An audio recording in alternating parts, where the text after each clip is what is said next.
One of the cool things that we talked about that informs kind of what you're up to now is a little bit of your origin story, which is a little less traditional. You want to give us the background? I feel like I was raised in the business a little bit. My stepdad's actually an LPL advisor, still in the business. Married to my high school sweetheart, 2 adoring kids, Reese and Rowan, a 4-year-old daughter, 2-year-old son. As you can tell, a pickleball junkie, washed up gamer, a Lakers addict. I was lucky enough to do most of my CFP curriculum study during my undergraduate degree at Cal State Fullerton. So I think if I recall correctly, I was one of the youngest CFPs in U.S. history, came out and kind of graduated right in the teeth of the recession and went to work for my stepdad. He and I were like oil and water.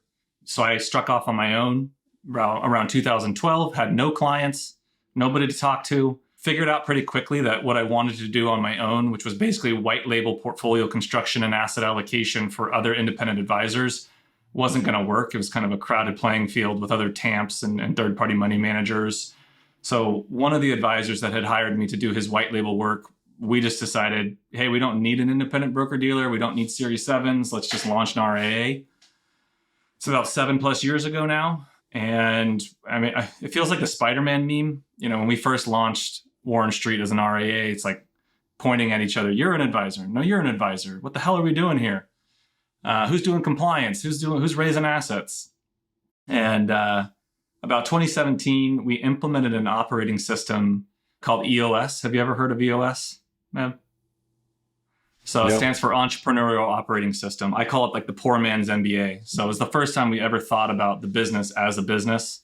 So, identifying your core values, putting together an org chart, setting goals, measurables, how to hold a meeting, how to clear issues and roadblocks.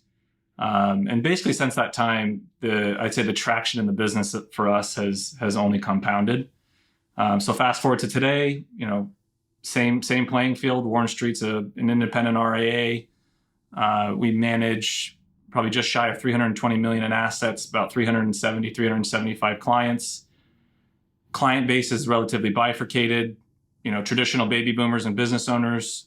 And then the other half of clients, which is really what I've been responsible for cultivating, we kind of encapsulate it in this new media title, but it's basically content creators from Instagram, TikTok, Twitch, YouTube, OnlyFans, basically your solopreneurs that need kind of a high touch service model.